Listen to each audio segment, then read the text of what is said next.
Շուրջ 165 միլիոն դրամ ու 7 անշարժ գույք դատախազության պահանջն է օրեր առաջ ձերբակալված այժմ տնային կալանքի տակ գտնվող Վանաձորի նախկին քաղաքապետ Սամվել Դարփինյանից։ Որոնցից 3-ը գտնվում են քաղաք Երևանում, իսկ 4-ը Վանաձոր քաղաքում, 1 տրանսպորտային միջոց, 3 իրավաբանական անձում մասնակցություն։ Դրամական միջոցները կազմում են 47 միլիոն 743 հազար դրամ որպես ստացված ապօրինի եկամուտի եւ միջոցների մնացորդ եւ 117 միլիոն 921 հազար դրամի չափով գումար, որը չի հիմնավորվում անձի օրինական եկամուտներով։ Բռնագանձման ենթակա ընկերություններից մեկը Արգիշտի 2-ն է, որը հիդրոէլեկտրականն է գործարկում, որը դեռևս 2021 թվականին Սամվել Դարփինյանի կողմից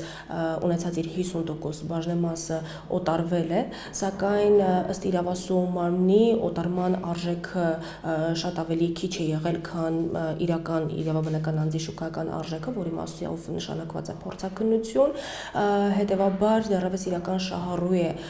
դիտարկվել Սամվել Դարփինյանը։ Սամվել Դարփինյանը համայնքը ղեկավարել է 1999 թվականից մինչև 2016 թվականը, 17 տարի։ Բավականին երկար ժամանակ է պաշտոնավորումը տեղի ունեցել եւ ըստ էության հայցադիմումի հիմքում դրվել է իրավասու մարմնի կողմից այն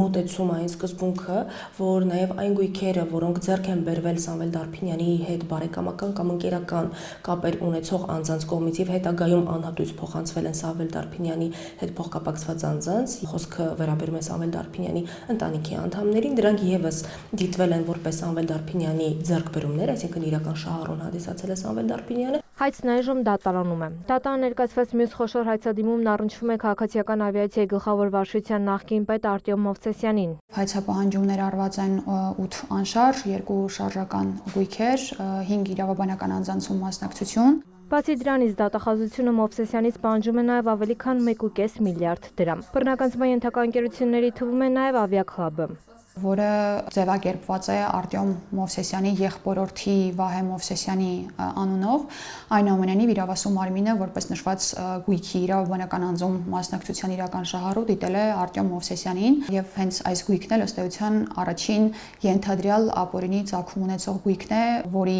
վերաբերյալ ապացույցները պահպանված լինելու հիմքով իրավասու մարմինը կայացրել է ուսումնասիրվող նոր ժամանակահատված սահմանելու վերաբերյալ որոշում սկսած 2005 թվականի փետրվարից։ Մյուս ընկերությունը Թռչնաֆաբրիկա Գետամեջ 2016-ն է, այն հիմնադրվել է 2016 թվականին Արտյոմ Մովսեսյանի եղբոր Աշոտ Մովսեսյանի կողմից, իսկ հետագայում դրա 100% մասնակցությունն օտարվել է Արտյոմ Մովսեսյանին։ Արտյոմ Մովսեսյանը քաղաքավիացիայի վարչության պետ է եղել 2004 թվականից մինչև 2016 թվականը։ Դատարանի կողմից կիրառվել է հայցի ապահովման միջոց արգելանք դնելով Արտյոմ Մովսեսյանին եւ նրան փոխկապակցված անձանց պատկանող մի շարք գույքերի վրա։ Դատախազը չի բացառում, որ հայցադիմումում փոփոխություններ կարող են լինել պայմանավորված մի շարք գույքերի շուկայական արժեքների պարզման համար նշանակված փորձաքննության արդյունքների ստացմամբ։ Տաթև Խաչատրյան, Արման Թովմասյան, լուրեր։